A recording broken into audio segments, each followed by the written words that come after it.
The Warriors podcast is coming to the Leicester Comedy Festival. We are live at Duffy's Bar in Leicester, Thursday the 22nd of February. Tickets are still available. What's the show going to involve, Barry? Oh, it's going to be an extravaganza. There's going to be dancers, singers, magic. It's going to be everything. It's going to be the West End in Leicester for one night.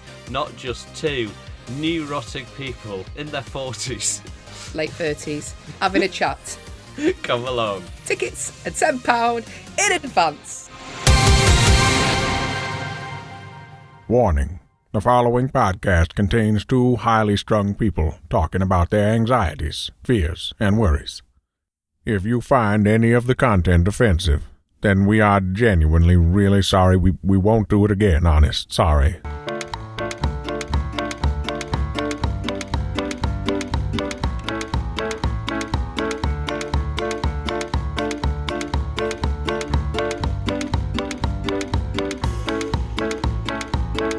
Hello Warriors, welcome to your weekly dose of worrying, fretting and hopefully lots of laughs along the way. Hayley Ellis here, along with Barry Dodds. Hi, how you doing? You all right? That gets longer and longer each week. Hi. Gotta fill the time somehow. Hey, can I tell you something funny that happened in the gym this morning? Go on. Well, I found it funny. You might not, but it tickled me. So when I go on a Thursday in the morning, it's full of old people for the acro aerobics. Right. So it's teeming, right, with all women in the changing rooms. Oh, God. And I overheard this conversation. I was trying to get my stuff out the locker, and I heard this conversation with these two women. She's talking that she's moved house, or she's moved into this bungalow. She's got to be in her 70s. And the other woman was trying to get dressed, and she went, yeah. And she goes, and there's a charity shop over the road. And she went, oh, good. And she went, yeah, next to that, there's a Subway. And the woman went, oh, well, you've got everything you need, haven't you? And she went, I have. She says, oh, well, you need to stop right there then, because you're done now. You've got everything you need there. Is that all you need in life, a charity shop and a Subway? Actually, yeah. I mean, for them, I mean, it's what old people do, isn't it? Like old people in charity shops are like moths to a light bulb, aren't they? They're either shopping. I've never seen one in a Subway. Yeah, no, that wouldn't look right. I think there's a cut-off point. I think when you turn 60, you don't get into Subway. It's a bit too. It doesn't look right. Oh, I need to say, we had a conversation about this the other night, but I really want to share it on here. Go on. So my auntie and my mum came to watch me show in Chester the other night.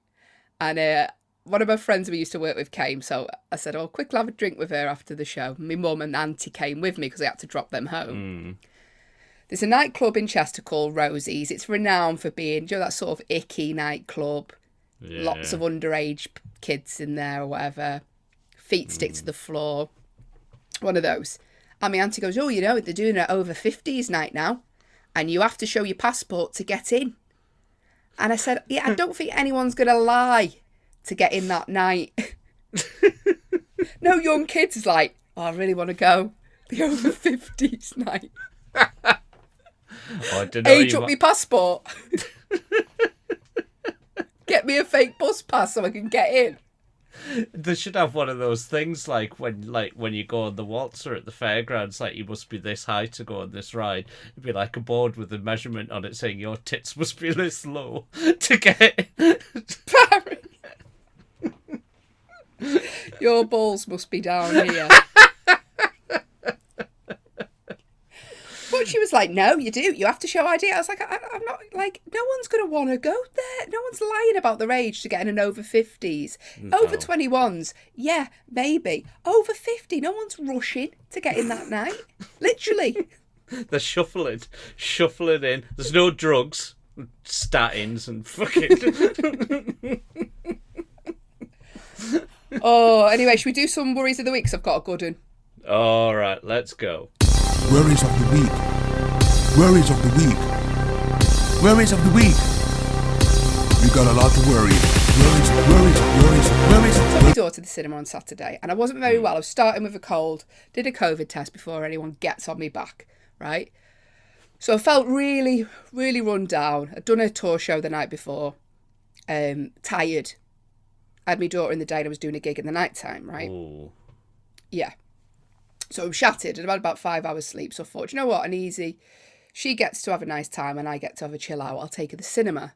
Paw Patrol's still on. I've seen it 3 times in the cinema already. Anyway, thought I'll take her there, right?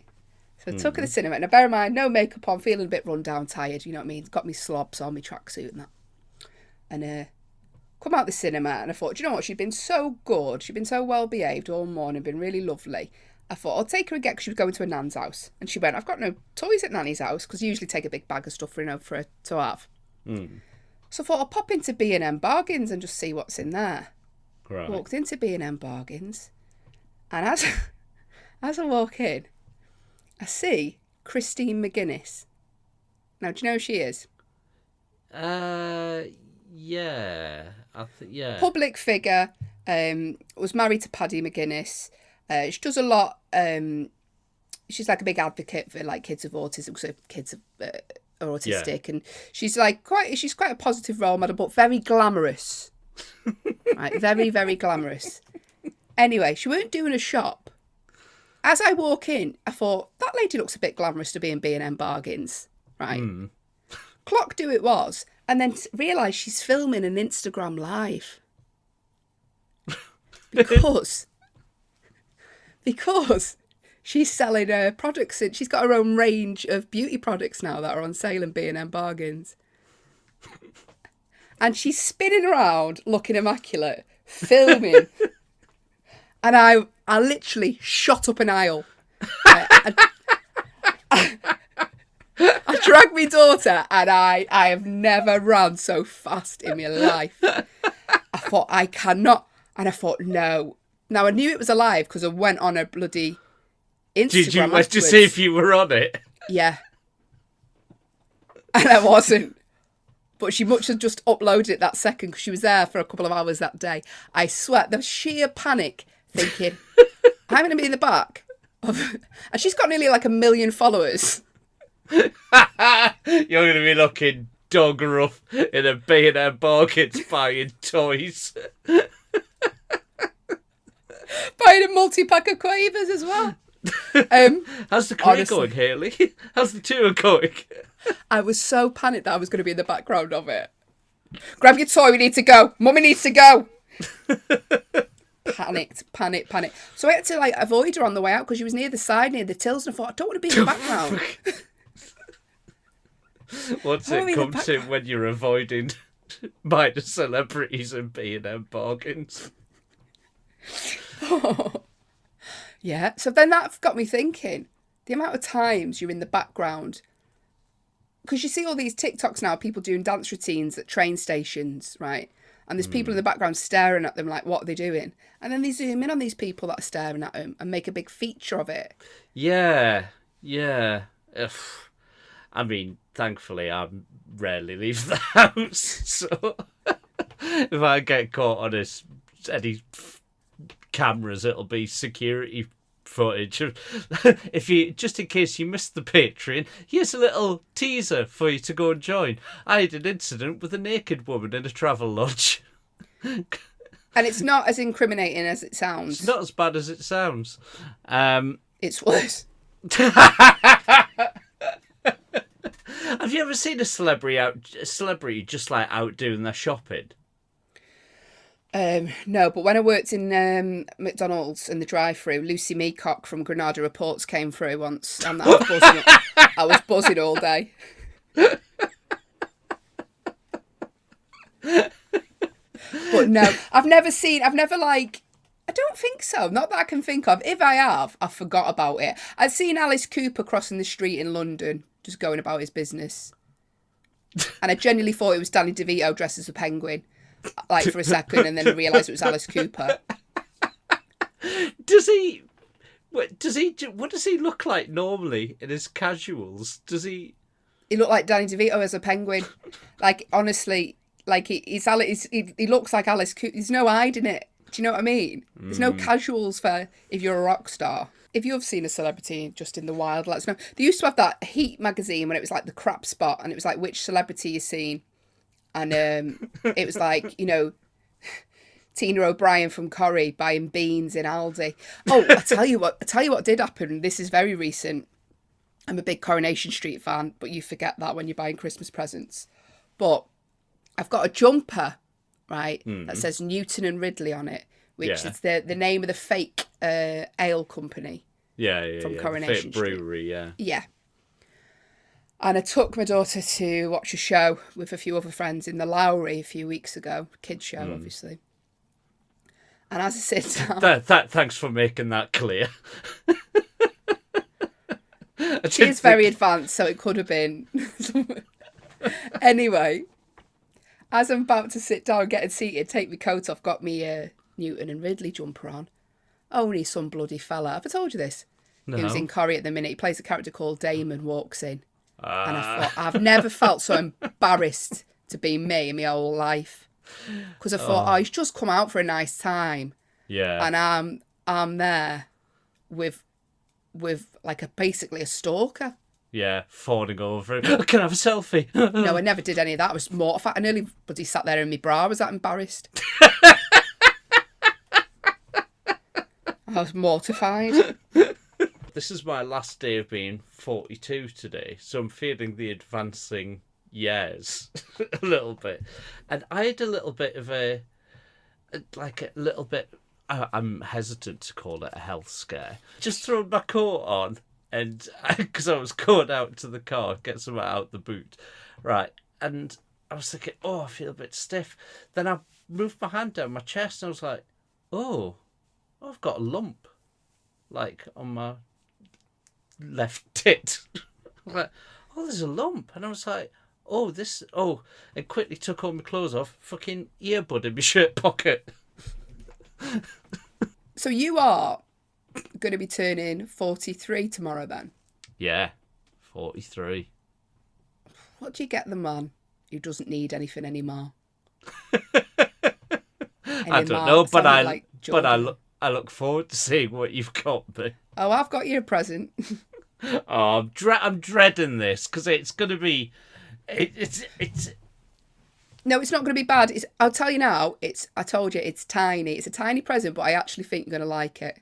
No, it's Barry's birthday. We'll do something nice on his birthday. He's getting to support me on tour, so that's what a great gift. Yeah, already she's been whinging. She's been like, getting her excuses in early, being like, oh yeah, I'm getting to the venue late. Oh yeah, I've got to pick my daughter up. As far as I'm aware, school ends at 3:30, so I don't know what the fuck she's doing between 3:30 and 8 o'clock. Do you know how far I live away from Stafford? It's not round the bloody corner. I can tell you though, it's not 3 hours away. It's not 3 hours away, but it's long enough. It is on a Friday on the M6. Can I, by the way, we're gonna close it this episode because it's gone on a few episodes. But thank you for all your emails. Returns. People have returned stuff to shops that they shouldn't have returned. We've had a belter come through. Go on. I'm gonna read it out for you. So Sophie put hiya, loads of A's. I used to work at Primark. Oh, this is gonna be good. Oh no! I already got a feeling this is gonna be miserable. Whoa. I used to work at Primark on the customer service desk. People used to try and return dirty, used and unwashed £1 knickers all of the time because there was a tiny hole in them or there was a bit of thread hanging. I even had one demand to speak to my manager because I refused to touch them and told her to get some self-respect. I'd walk. I go, you know what, this job ain't worth it. I can't. Someone bringing in dirty gruds. You fucking rotter. Right, I'm going to play devil's advocate here because they might be a bit skint, do you know what I mean? And they haven't got, so it might be like they can't afford not to return them. But wash them. You'd wash them, wouldn't you? Yeah. Yeah, you give them a rinse under the tap, mind you. I'm saying that. I know one comic who would go away for like a 3-day weekend somewhere and not even take a bag with him. He'd just have his wallet. He'd go get on the train, and then he'd be fine. He'd just wear the same. And I said, "What about underwear?" And he said, "I'll just turn them inside out." Oh. Oh, Let me know who that is off air, because if I'm in a green room, I'll have to be late. You'd avoid him anyway. Why? How grim is that? Do you know? I think I'd quit. I think I'd have to walk out of Primark. Well, If you can't hire knickers for a night. Well, like a ball gown. Well, it gets worse. I also used to be an Ann Summers party rep when I was young, fun, and didn't have responsibilities. And the order form actually states that you can't return certain items, yet people tried returning everything. Butt plugs, vibrators, and dildos included. Love you both, Sophie. Fuck's sake. How was your day today? Oh, yeah, it wasn't too bad. I got some things in the post, a few returns. Oh, what did you get? Oh, I got a dildo with a Tide mark on it. Barry. Fucking disgusting. Do you have to be so graphic? Oh, sorry, what did you think was happening with them? I know, but people know you don't have to say. It makes such a clear visual.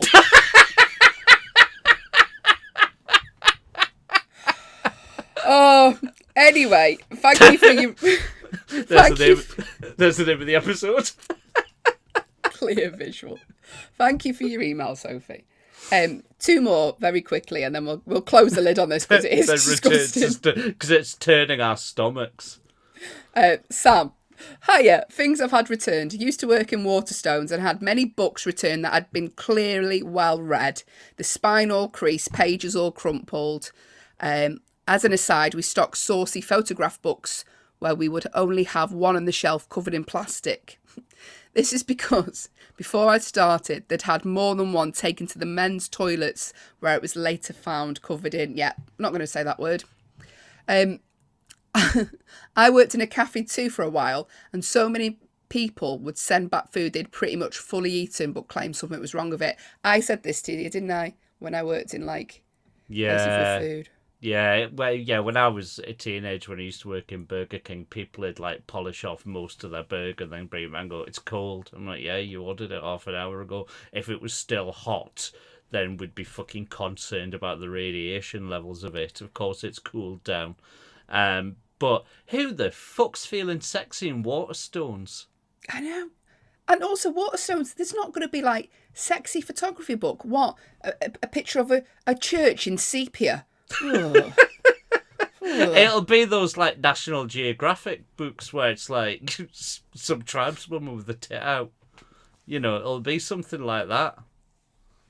Why are you nervous? Anyway.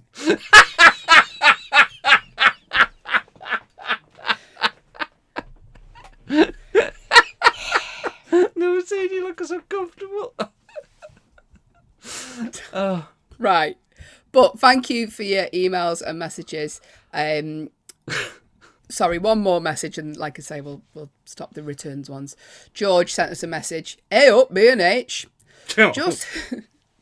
Just heard you asking about trying it on when taking stuff back. I tried it a while back, bought a tool to work on my car with, bought it in the shop, asked the returns policy and took it back a week later. Same lass that sold it was working the till. It's so Yorkshire. Do you know his email is written? Do you know when you read Train Spotting and it's written this is what this email's like. So I'm going to have to read it like him because asked the returns policy and took it back a week later. Same lass that sold it working till. Knew what my game was. Played along till her gaffer got involved and refused it. I ended up writing something along the lines of this situation into a bit. Oh, Georgie started to stand up. It worked and died on its arse. Thanks for getting in touch, George, as always. That's the first ever email delivered by pigeon. Who'd have thought? Good luck with the stand-up though, George. It's good to know you're not tackling the big topics like race, like you did on your first ever gig. Imagine what that gig was. George, you can't make it too obvious. Do you know what I mean?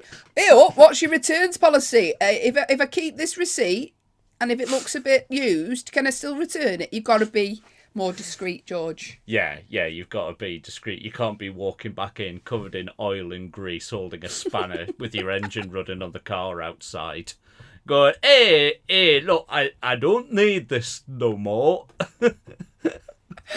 Oh, anyway, to cleanse the palate for returns, by the way, Lovely Faye sent us a message, and she sent us a link to an article in the Poke, right? And it's 23 are the most hilariously bizarre real names from the Actual Names Twitter account. So there's a Twitter account called Actual Names. These are people in the deed poll. Like, so these are people's real names. So do you know, like, when we had a Michael Jackson once on the phone at work, right? But you need to get on this Twitter account. If you're not following the Warriors, follow us and then follow full names. Go on. So here we go. BJ. So you thought BJ Dodd was bad, and this is why Faye sent us. BJ Needer. It was taken from the Canadian census in 1911. Oh, God. Well, it's quite appropriate to me as well. I'm 43. Constant Cunting. Constant.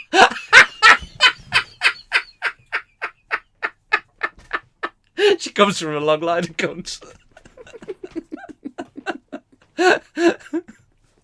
Here's one that you might actually be related. Pervert King.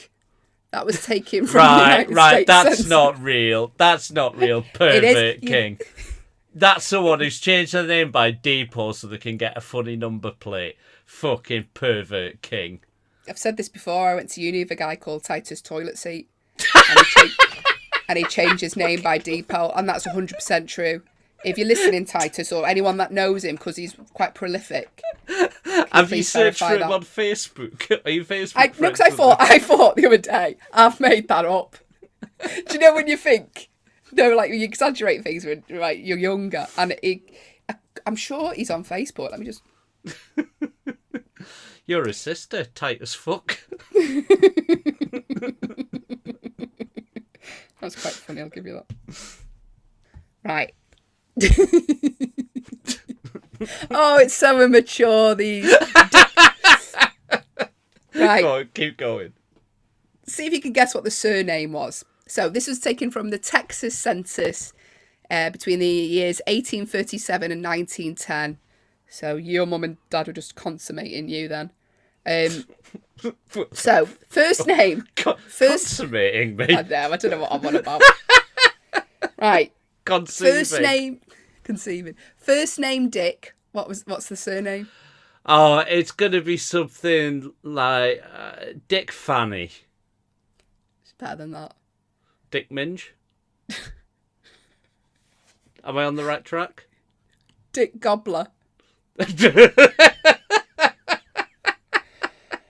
Oh, right. I'm going to end up. Really bad breath.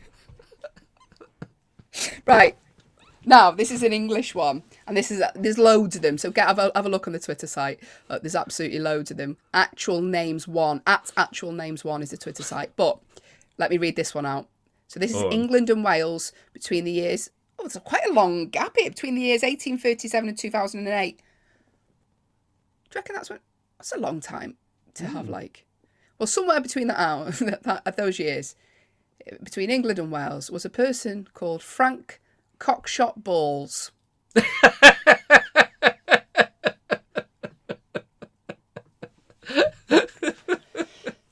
Let us know the most unusual person you've ever spoke to. I used to work for a company. I'll say the name because I presume they're defunct now. Called Coatings UK. No, don't! I've just ordered something off them. You're kidding.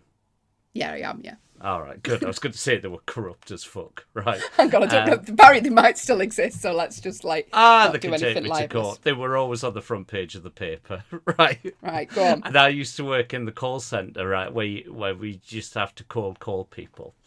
And the way they got their phone numbers was the electoral roll. So it was just a list of addresses and names and phone numbers, like landlines. So you could literally run up and go, oh, hi, Mr. Smith, I'm calling from Coatings UK. We're actually on Marlborough Street next week, and we're doing some work on the house. Can we come and have a look at the right? And then try and flog him the thing, right? But there was Mr. Spring. Yeah. That went basically if you got a good name or someone who was entertaining, the number would just get passed around on a bit of paper around the room because the room's like a square. So everyone's ringing Mr. Spring. What do you reckon everyone's doing? I don't know, just going boing. Boing, boing, boing. Yeah. Get a bit of originality, do you know what I mean? But the best one was this bloke who had a funny answer phone message. And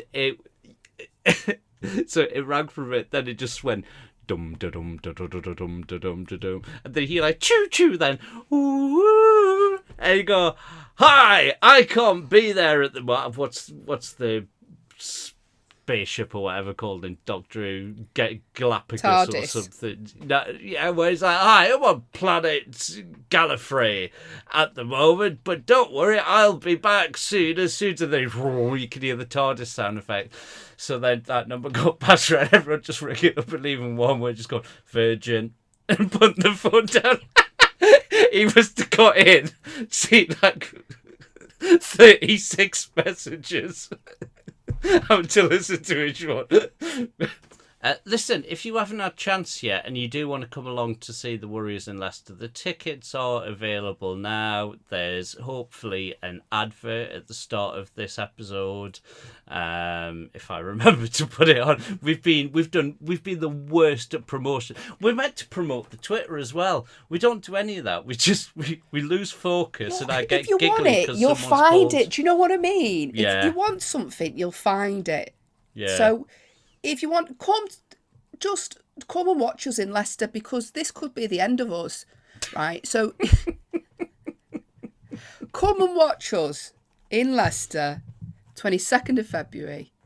We'll have a chat with you after. There'll be listen, there'll be loads of time. There'll be half the show. We'll come and talk to you. If you know someone called, like, I don't know, like Dr. Mingebag or something, then they can get in for free. We'll give them a free ticket. But we want to see their passport. They've got to be called something like, I don't know, Catherine Fanny Slap or something like that. So We want a room full of people called names like that. We want a room full of adult Guess Who names. I can't wait to meet just at the front row. I mean, what's your name? John Cunt. Oh, brilliant. You win on a freebie. We'll lose a fortune doing this, but it'll be a right laugh. Come down. We'll be on the door. Get your passports ready. Shout We'll out see. Steve Shitbags. We'll Come see. along. If anyone knows Titus toilet seat, tell them to get in touch. I'm not even joking. Bye, everyone. Bye.